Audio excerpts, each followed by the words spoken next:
โดยสบายดีสวัสดี FC เบอร์ทุกคนเด้อบ่ว่าสิอยู่ฝั่งลาวฝั่งไทย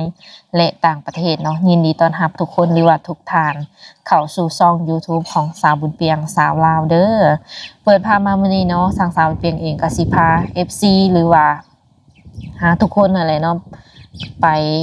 เป็นสะพานบุญหรือสะพานหักให้ก็ว่าได้มื้อนี้ทางสาวบุญเปียงได้รับหน้าที่ให้เป็นตัวแทนไปทำบุญ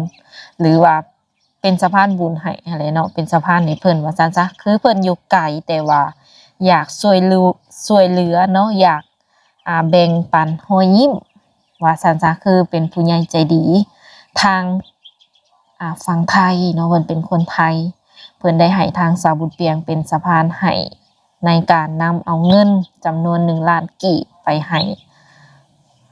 สาวโสดเปิดใจคนนี้ซึ่งว่าสาวโสดเปิดใจคนนี้ก็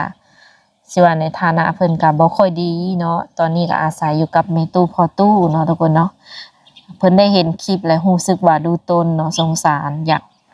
ช่วยเหลืออยากแบ่งปันรอยยิ้มให้เพิ่นถึงว่าเพิ่นจะอยู่ไกลเนาะแต่ว่าเพิ่นก็มีน้ำจิตน้ำใจเพิ่นอยากช่วยว่าซั่นซะบ่ว่าจะอยู่ใกล้หรืออยู่ไกลเนาะทางเฮาก็ยินดีแล้วก็เต็มใจหลายๆเนาะที่ว่าได้เป็นสะพานให้เพิ่นในมื้อนี้แนวใดก็ขอให้อ้ายเนาะอยู่ดีมีแรงหาความเจ็บอย่าได้ความใครอย่ามีไปมาทางใดก็ขอให้มีแต่คนหักคนแพงทำมาค้าขายอย่างให้ขึ้นให้เกินเด้อขอให้ร่ำให้รวยขอให้ได้เงินได้คำหลายๆกว่าเก่าเงินไหลนองทองไหลมาเด้ออ้ายเด้อเนาะ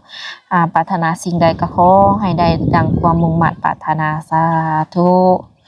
โดยแนวใดก็ทางสาวเปียกเองเนาะสิได้นำพาหรือว่าเดินทางไปหาสาวโสดของเฮากันเลยซึ่งสาวโสดคนนี้จะเป็นไผเนาะผู้โชคดีของเฮาคนนี้จะเป็นไผมีแต่ว่าไปลุ้นนำกันโดยแนวใดก็ขอบใจ FC นำเนาะที่ว่าเข้ามาติดตามรับชมคลิปของสาวบุญเปียงตั้งแต่ต้นจนจบแล้วก็บ่ข้ามโฆษณาอะไรขอให้ FC ทุกท่านอยู่ดีมีแรงความเจ็บอย่าได้ความไข้อย่ามีเด้อปีใหม่นี้ก็ขอให้มีแต่สุขภาพร่างกายแข็งแรงเนาะขอให้ได้เงินได้คำหลายๆขอให้เฮงๆปังๆเด้อเนาะให้โชคให้มารให้ร่ำให้รวยสาธุโดยสบายดีสบายดีโดยสบายดีน้องยังก็เจนนี่บ่เอมมี่ โดยลืมซื้อน้องเพิ่นเนาะก็คือมื้อนี้มาพบมาพอกับเพิ่นก็เป็นช่วงบ่ายพอดีมื้อนี้น้องหลับไปไสบ่ได้ไปไสอยู่เฮือนคือเก่าเนาะโดยก็เข้ามาเยี่ยมมายามเพิ่นแน่แล้วก็มาในต่างหน้าของผู้ใหญ่ใจดีแน่เนาะ ก่อนที่สิเข้าเรื่องผู้ใหญ่ใจดีก็ถามก่อนว่าตอนนี้ถ้าเป็นแนวใดมีคนเข้ามาเพิ่มอยู่บ่มีอยู่ก็มีเวลาตอบเพิ่นอยู่บ่เพิ่นทักไปทาง LINE มีบ่ติดต่อช่วงใดแบบว่าจังติดต่อง่ายแน่จักหน่อยสิช่วงปีใหม่พุ่นล่ะแบบแต่ละมื้ออย่างเช่นแบบว่าเพิ่นสิทักประมาณช่วงแลงบ่หรือว่าช่วงเช้าจังซี่นะจังสิได้คุยกับน้องจังซี่ช่วงแรงคันทักมาแบบเช้าๆก็แม่นจะบ่ได้ตอบบ่น้องล่ะโดยโอ้เพราะว่าคือทางเฮาเองทักไปหานี่เพิ่นก็นานตอบแม่แม่นบ่โดยช่วงแรกล่ะสะดวกบ่สะดวกตอนนี้นี่มีคนของใจแล้วบ่ยังคนที่ว่าเข้ามาคุยแต่ละคนก็ยังอยู่นำเฮาบ่เนาะยังอยู่ก็ได้ร่มได้ทักทุกคนทุกมื้อบ่โดยตอนนี้ยังบ่ทันอยากตัดสินใจบ่หรือว่านั่นแหละยังบ่อยากตัดสินใจเป็นอะไรในความคิดเนาะมันยังบ่พอมีไผแบบมันวายโพดโดยคือเพิ่นเข้ามาเพิ่นก็บอกแบบว่าฮักหรือว่าแบบทรงสิจริงจังกับเฮาบ่แต่ละคนโดยทรงจริงจังเวลาน้องบอกเพิ่นไปเพิ่นก็เข้าใจบ่แบบว่าสิว่าจังไดสมมุติว่าน้องยังบ่ทันแบบอยากตัดสินใจเลยจังซี่นะเพิ่นเข้าใจอยู่บ่ล่ะโดยเข้าใจเพิ่นก็ยังคงอยู่กับเฮาเนาะโดย โดย ในมื้อนั้นทางเฮาก็ได้ไปอัปเดตเรื่องราวของน้องเพิ่นและที่นี่ก็มีอันแบบผู้ใหญ่ใจดีเนาะที่ว่าเพิ่นได้เห็นคลิปน้องบอกว่าอาศัยอยู่กับพ่อตู้บ่ โดย พ่อตู้แม่ตู้บ่หรือว่ากับไผก็ ตู้ก็ไม่ตู้ มื้อนั้นแหละเพิ่นก็เลยว่าอยากช่วยเหลือเนาะเพิ่นเลยมีน้ำจิตน้ำใจเพิ่นฝากเงินมาให้1 ล้านกีบเพิ่นว่าเห็นเจ้าอยู่กับแม่ตู้ทรงสีแบบว่าลำบากเนาะก็เลยว่าฝากมาให้พอได้ซื้ออยู่ซื้อกินกับข้าวน้ำก็ได้ซื้อกินแล้วน้องละ โดย ก็ถือว่าถูกต้องซะเนาะแสดงว่าเพิ่นกับเบิ่งคลิปน้องอีหลีเพิ่นก็เลยให้ทางเอื้อยหรือว่าสาวบุญเปียงนี่แหละน้องเป็นสะพานบุญให้ในครั้งนี้มีแต่ว่าทางสาวบุญเปียงสิได้มอบเงินให้ทางน้องเพิ่นก่อนเนาะเป็นจำนวน1 ล้านกีบเนาะทุกคน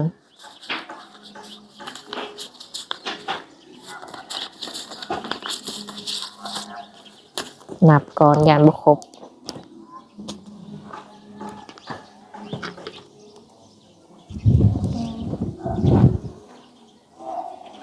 น้องละนับเบิ่งก้อนฮอดอยู่บ่1 ล้านกีบ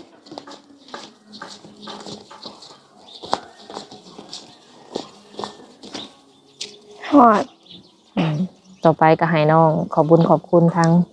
ผู้ใหญ่ใจดีคนนี้เนาะ โดยขอบใจหลายๆเด้อคอยเฮงรวยๆปังๆเด้อขอบใจอีหลี ขอให้เพิ่นได้เงินได้คำหลายๆเนาะ โดย เป็นอะไรความรู้สึก ดีใจ ดีใจอยู่เนาะ โดย เคยได้ดูอยู่บ่น้องละ บ่เคย ตั้งแต่เปิดคลิปมาอันนี้เป็นครั้งแรกบ่หรือว่าหลายครั้งอยู่ น่าจะเป็นครั้งแรก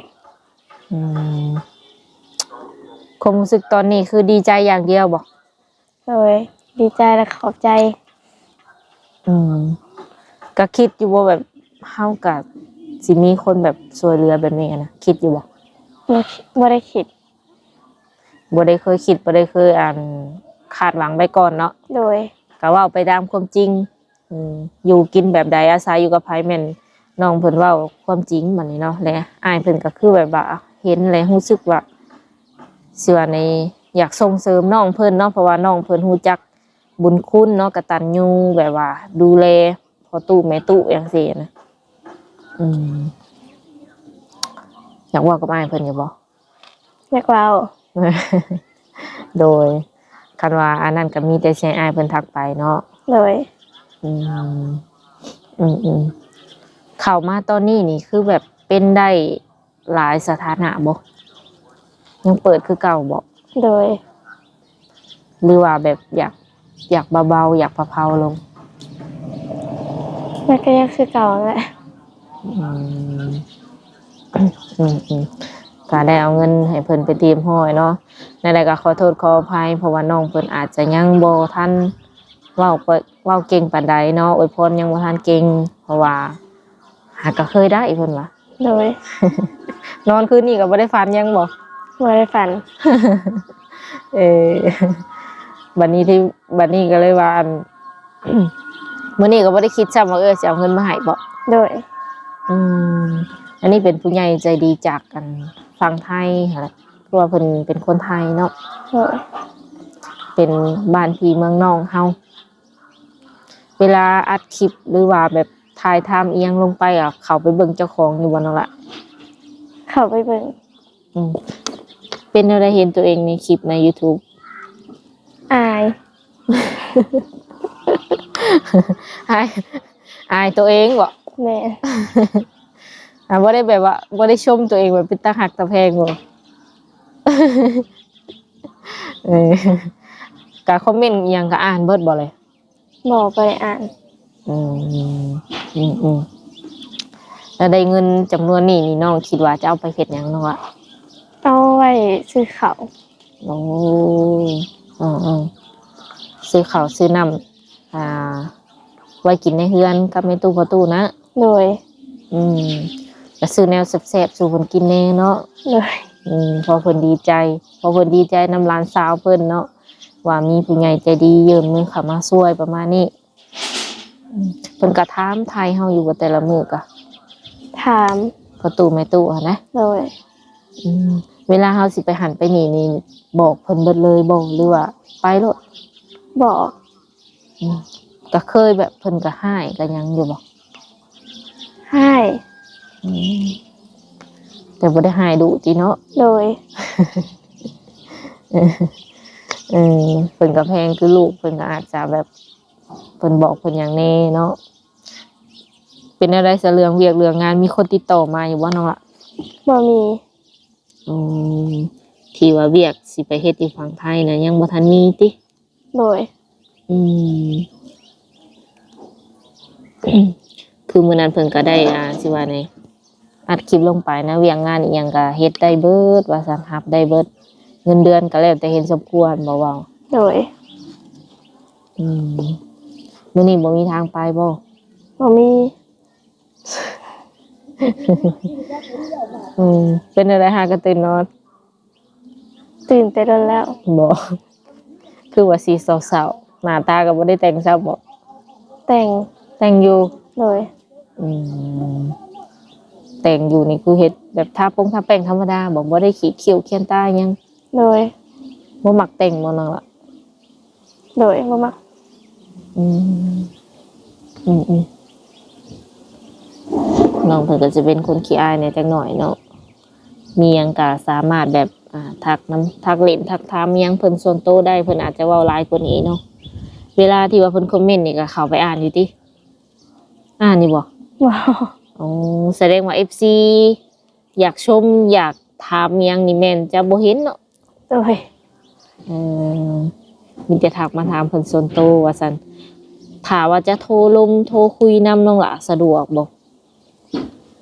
สะดวก โทรทางไหน โทรทางไลน์ ไลน์นี่เป็นไลน์ที่ว่าเฮาทักแชทกันตัวเก่าน่ะบ่ โดย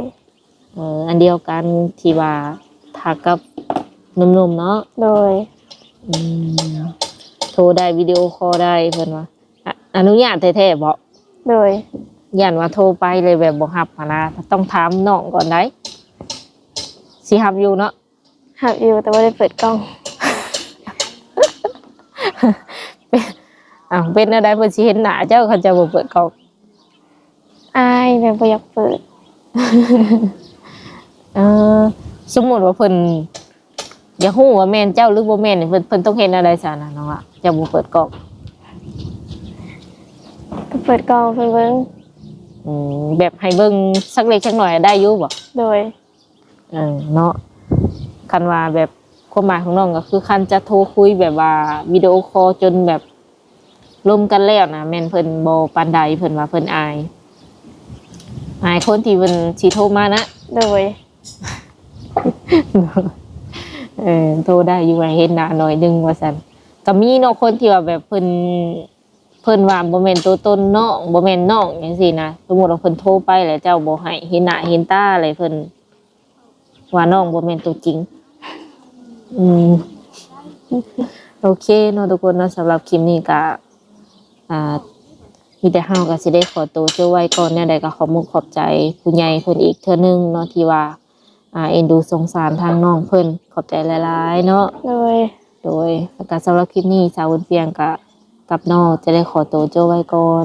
สบายดี สบายดี